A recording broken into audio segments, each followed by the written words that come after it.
हाँ, नमस्कार साथियों। कैसे हैं आप सभी? उम्मीद करता हूँ बेहतर होंगे और अच्छे से होंगे और अपनी तैयारी जो है और भी बेहतर तरीके से कर रहे होंगे। जैसा कि आप सभी को पता है कि अब जो है भैया ओलंपियाड का जो है भैया सेशन स्टार्ट हो गया है। अब ओलंपियाड की कहानी जो है शुरू हो गई है।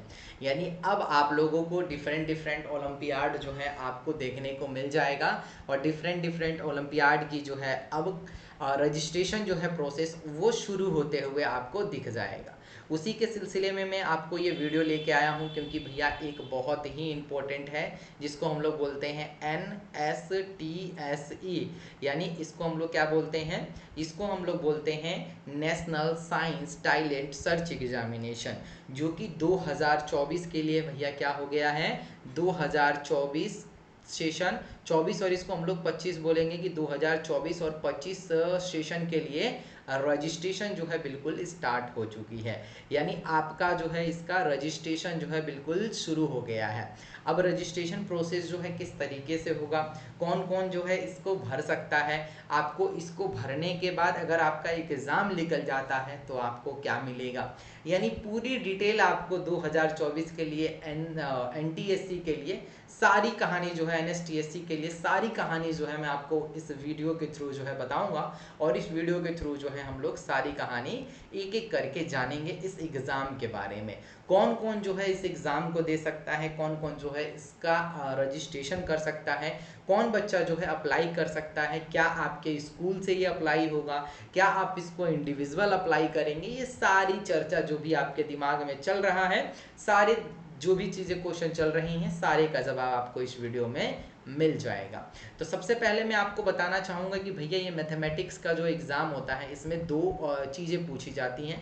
पहला जो होता है एक मैथमेटिक्स का होता है जिसमें आपको नंबर अप टू 100 कोड, ये क्लास 2 के लिए मैं बता रहा हूँ, ठीक है, ये क्लास 2 का है, या इसको क्लास हम लोग 1 भी बोलेंगे, 1 और 2 का है। उसके बाद जनरल साइंस में लिविंग और नॉन लिविंग थिंग आ जाएगा, प्लांट लाइफ आ जाएगा, एनिमल आ जाएगा, ह्यूमन बॉडी आ जाएगा, एयर एंड वाटर आ जाएगा। उसी तरह अगर हम लोग बात करेंगे तो आपका एडिशन, सब्ट्रैक्शन, लेंथ हो जाएगा, वेथ हो जाएगा, कैपेसिटी हो जाएगा, टाइम हो जाएगा, मनी हो जाएगा, ज्योमेट्री हो जाएगा और ये शेप हो जाएगा, ठीक है। उसी तरह अगर हम लोग आगे बढ़ेंगे, मैंने अभी आपको सिलेबस बता रहा हूँ, उसके बाद सारी चीज़ें जो है मैं डिस्कशन कर दूंगा एक बार कि भैया और क्या क्या चीज़ें जो है आपको यहाँ पे लगेंगी और जो है क्या क्या चीज़ें जो है आपको और रिक्वायरमेंट होगी। तो ये क्लास 2 के लिए मैं आपको बता दूं कि जो भी बच्चा क्लास 1 से लेके, पहले मैं आपको ये चीज़ें बता ही देता हूँ कि क्लास 1 से लेके क्लास 12th के स्टूडेंट जो है आप इसमें अप्लाई कर सकते हैं। आप जो है इसमें अप्लाई अपने आप को कर पाएंगे। कौन कौन अप्लाई कर पाएगा? तो क्लास 1 से लेके क्लास 12th का हर एक एक स्टूडेंट जो है इसके लिए अप्लाई कर पाएगा, यानी इसके लिए क्या है, एलिजिबल है। क्लास 1 से लेके क्लास 12 तक का हर एक स्टूडेंट जो है इसको अप्लाई कर सकता है और हर एक स्टूडेंट जो है इस चीज़ को क्या कर सकता है, दे सकता है। अगर क्लास 2 की मैं बात करूँ तो क्लास 2 का जो कि आपका सिलेबस है, जैसे कि अगर आप CBSE बोर्ड से पढ़ रहे हैं या अगर आप किसी स्टेट बोर्ड से पढ़ रहे हैं तो भी कोई फ़र्क यहाँ पे पड़ने वाला नहीं है, क्योंकि सिलेबस सेम हूबहू जो है आपके क्लास का ही रहता है। अगर मैं क्लास 2 की बात करूं तो क्लास 2 में आपको नंबर पढ़ना है, एडिशन पढ़ना है, सब्ट्रैक्शन पढ़ना है, मल्टीप्लिकेशन पढ़ना है, डिवीजन पढ़ना है, लेंथ पढ़ना है, सेम वही कहानी जो हमने अभी देखा, टाइम हो गया, शेप के बारे में पढ़ना है। अगर जर्नल साइंस की बात करूं तो जर्नल साइंस में living and non living thing पढ़ना है आपको, प्लांट पढ़ना है, प्लांट का लाइफ पढ़ना है, एनिमल का लाइफ पढ़ना है, ह्यूमन बॉडीज पढ़ना है, एयर वाटर एंड वेदर के बारे में पढ़ना है, रॉक्स एंड मिनरल्स के बारे में पढ़ना है एंड आवर यूनिवर्स के बारे में पढ़ना है। ये किसके लिए मैं बता रहा हूँ, ये है अपना क्लास 2 का सिलेबस। ये कंप्लीट सिलेबस है भाई, जो न्यू एजुकेशन पॉलिसी आई है, यानी NSP जो भी आई है, अपना NPA जो भी न्यू एजुकेशन पॉलिसी है उसी के अकॉर्डिंग जो है ये पूरा सिलेबस है और उसी के अकॉर्डिंग जो है ये पूरा आप लोगों का होने वाला है। क्लास 3 के लिए आप देखिएगा कि अगर मैथमेटिक्स की बात होगी तो मैथमेटिक्स में कितने चैप्टर हैं, उसी तरह आपको यहाँ पे मैथमेटिक्स जैसे ही आप क्लास 3 में जाइएगा तो इसके बाद एक चैप्टर और आपका एक सिलेबस जो है आपका और जुड़ जाएगा जिसका नाम है क्रिटिकल थिंकिंग। उसके बाद जनरल साइंस तो रहेगा ही रहेगा, बट क्रिटिकल थिंकिंग वाला एक पोर्शन है जो कि आपके साथ उसमें जुड़ जाएगा। अब जैसे ही वो जुड़ेगा तो भैया आपके पास क्या हो जाएगा, number, addition, subtraction, multiplication, division, length, वही सेम जो आप पहली दूसरी तीसरी में पढ़ते आ रहे हैं, सेम वही है। जनरल साइंस में लिविंग और नॉन लिविंग थिंग है, प्लांट का लाइव है, एनिमल है, फूड है, बर्ड है, ये सब आपको जो है साइंस में पढ़ने हैं। वाटर है, वेदर है। अब देखो ये जो क्रिटिकल थिंकिंग होता है इसमें क्या आता है, इसमें आता है this section and included the combined of the skill like the application in the real life, यानी रियल लाइफ में जो घटना घट रही है, रियल लाइफ में जो आपके साथ गुजर रहा है, वो आपका क्रिटिकल थिंकिंग के अंदर आता है, जिसमें आपको लॉजिकल कुछ रीजनिंग पूछेगा। रीजनिंग आपको पता होना चाहिए कि रीजनिंग जो है कैसा होता है। मैं आपको कितनी बार आपको पढ़ा चुका हूँ कि आपको भैया क्लास सेकंड या थर्ड से ही लेके आपको रीजनिंग की तैयारी शुरू कर देनी चाहिए, यानी मैथ जिसको हम लोग आम भाषा में बोलते हैं मेंटल एबिलिटी, बट आप सुनते कहाँ हैं।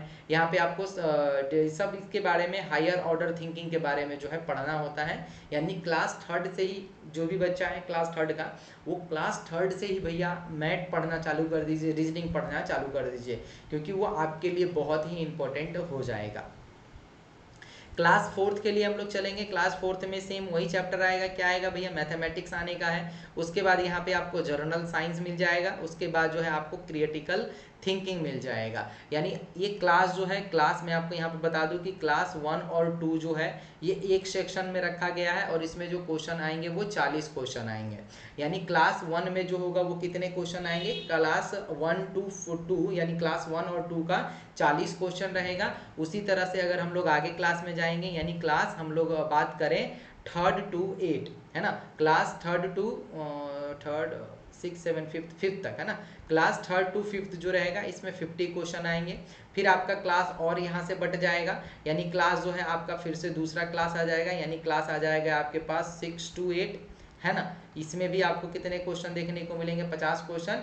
उसके बाद 9th to 12th जो रहेगा इसमें भी आपको 50 क्वेश्चन देखने को मिलेगा। ये पूरा सिलेबस आप एक बार देख लीजिए, सब क्लास के लिए मैं यहाँ पे सिलेबस रखा हूँ। ये पीडीएफ जो है मैं आपको शेयर कर दूंगा, है ना, तो इस पीडीएफ के थ्रू जो है आप एक बार चेक कर लीजिएगा। जिस भी क्लास में हैं आप, सबका मैंने आपको यहाँ पे डाटा दे रखा है, सबका जो है मैंने आपको बता दिया है कि भैया क्या क्या आएगा। ये देखो क्लास 8 का पूरा सिस्टम है ये भैया, क्लास 8 का जो है ये पूरा क्या है, मैथमेटिक्स है, फिजिक्स है, केमिस्ट्री है, बायो है और क्रिटिकल थिंकिंग है। मतलब ये क्रिटिकल थिंकिंग वाला पीछा जो है नहीं छोड़ेगा, है ना, यहाँ से क्वेश्चन आएगा ही आएगा। ठीक है, ये मैथमेटिक्स देख लीजिएगा भाई, क्लास 9th के लिए। आप बोलिएगा क्लास 10th वाले हम लोगों के लिए भी कुछ लाओ, तो क्लास 10th वालों का भी ये सिलेबस है पूरा मैथमेटिक्स का, जो भी आप पढ़ते हैं अपने स्कूल में, जैसे कि रियल नंबर पढ़ते हैं, पोलिनोमियल पढ़ते हैं, पेयर ऑफ लीनियर इक्वेशन पढ़ते हैं, क्वाड्रेटिक इक्वेशन पढ़ते हैं, अरिथमेटिक पढ़ते हैं, triangle, coordinate geometry, introduction of trigonometry, some application of trigonometry, circle area related to circle, surface area and volume. आपका पूरा एनसीईआरटी है ना, आपका पूरा एनसीईआरटी भैया हूबहू ऐसा ही है। एनसीईआरटी में भी आपका चैप्टर सेम है, पहले नंबर पे रियल नंबर है, 2 नंबर पे पोलिनोमियल है। फिर फिजिक्स में आपको लाइट रिफ्लेक्शन पढ़ना है जो आप पढ़ते हैं, ह्यूमन आइज के बारे में पढ़ना है, इलेक्ट्रिसिटी पढ़ना है। केमिस्ट्री में आपको केमिकल रिएक्शन इक्वेशन पढ़ना है, बायो में आपको लाइफ प्रोसेस पढ़ना है, रिप्रोडक्शन पढ़ना है आपको, है ना, ये सारी चीज़ें हैं। और क्रिटिकल थिंकिंग में जो है आपको और भी चीज़ें मिल जाएंगी। तो सबसे बात भैया कि इसमें 2-3 चीज़ बात आपको मैं बता दूं कि इसमें क्वेश्चन का जो पैटर्न रहता है वो किस तरीके का रहता है। तो क्वेश्चन की अगर मैं पैटर्न की बात करूं तो क्लास 1 और 2 जो पैटर्न जो रहेगा वो क्या रहेगा भैया, 40 क्वेश्चन रहेंगे। ठीक है, 40 क्वेश्चन रहेंगे, जिसमें आपको पता ही चल गया कि क्या क्या रहेगा। इसमें आपका मैथ्स रहेगा, और मैथ्स के साथ साथ आपको एक क्रिटिकल थिंकिंग का जो पोर्शन रहेगा वो रहेगा। क्रिटिकल थिंकिंग का जो पोर्शन रहेगा उसमें 10 क्वेश्चन रहेंगे, और मैथ का जो रहेगा वो 30 क्वेश्चन रहेगा। दोनों को मिला के आपको 40 क्वेश्चन का जो है कहानी बन के आएगा, जो कि क्लास कौन से में है, 1 और 2 में है। ठीक है, उसी तरह से अगर हम लोग बात करें अदर क्लास की, अदर क्लास का मतलब कि अगर आप चले गए हैं भैया क्लास बात करते हैं कि क्लास 3rd to 5th तक, है ना, इसको एक कैटेगरी में बांटा गया है, इन्होंने बांट दिया है कि क्लास 3rd to 5th जो रहेगा वो कितने क्वेश्चन आएंगे, वो 50 क्वेश्चन आएंगे। इन 50 क्वेश्चनों में क्या रहेगा, तो आपका मैथ्स रहेगा, इसमें आपका जो रहेगा वो क्रिटिकल थिंकिंग रहेगी ही रहेगी, और इसमें आपका एक जो है वो साइंस रहेगा। मैथ में के कितने क्वेश्चन रहेंगे 40, ऐसे ही 30 क्वेश्चन रहेंगे। साइंस के 20 क्वेश्चन रहेंगे और क्रिटिकल थिंकिंग के 10 क्वेश्चन रहेंगे। सेम कहानी 6 to 8 भी ऐसे ही रहने वाली है, यानी 6 से लेके आपका 8 9 10 तक वो जो रहेगा सेम वही कहानी रहेगी। 50 क्वेश्चन पूछेगा और 50 क्वेश्चन में से आपका आंसर देना पड़ेगा। अब रही बात कि भैया ये सब तो बता दिया आपने, इसके प्राइस और राइज के बारे में बताइए कि इसमें क्या मिलेगा, है ना। तो देखिए सबको भैया यही चीज़ रहता है कि अगर हम लोग किसी भी ओलंपियाड को दे रहे हैं या किसी भी ओलंपियाड को हम लोग फोकस कर रहे हैं तो यहाँ से हमें मिलता क्या है ना। ये भाई सबका एक रहता है पॉइंट कि हमें मिलेगा क्या। तो चलो जो क्या मिलेगा इसके ऊपर मैं आपको एक अगले वीडियो बनाऊंगा और उसमें आपको मैं कंप्लीट सारी चीज़ के बारे में बता दूंगा कि आपको कब कब फॉर्म रजिस्ट्रेशन स्टार्ट हो रहे हैं, कब इसका एग्ज़ाम का डेट है, कब जो है आप इसको भर सकते हैं।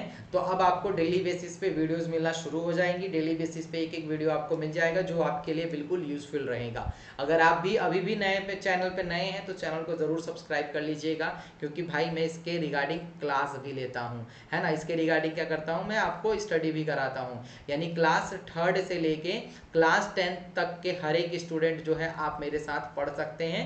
अगर आप NSTSC की प्रिपरेशन कर रहे हैं, जो कि किसके कौन इसको कंडक्ट करवाता है, यूनिफाइड काउंसलिंग इसको कंडक्ट करवाता है। इसके अंतर्गत और भी 4 एग्जाम होते हैं, और भी जो 4 एग्जाम होते हैं उसकी भी डिटेल में आपको बताऊंगा। फर्स्ट आपको मैंने बता दिया NSTSC के बारे में, national science talent search examination के बारे में, जो कि यूनिफाइड काउंसलिंग कंडक्ट करवाता है। यूनिफाइड काउंसलिंग जो है और भी 4 जो है ओलंपियाड कंडक्ट करवाता है, और मैं आपको बता दूं कि हर एक बच्चा उन चारों को भर सकता है ना। हर एक बच्चा उन चारों को क्या कर सकता है, भर सकता है। ऐसा नहीं है कि अगर आपने NSTSC को अप्लाई कर दिया तो आप उसको नहीं भर पाइएगा, बिल्कुल आप उसको भी भर पाइएगा। तो इसकी क्लास और इसकी वीडियो मैं आपको बहुत जल्द लेके आ जाऊंगा, जिसमें आपको इसका कंप्लीट पूरा सारा चीज़ें जो है बता दूंगा कि किस तरीके से आप उसमें रजिस्ट्रेशन कर सकते हैं। अगर आप चाह रहे हैं एक से ज़्यादा ओलंपियाड देने की तो भी आप उसमें एक से ज़्यादा ओलंपियाड भी आप दे सकते हैं। आई होप कि आपको ये वीडियो समझ में आ गई होंगी, क्योंकि सिलेबस जानना बहुत ज़रूरी था।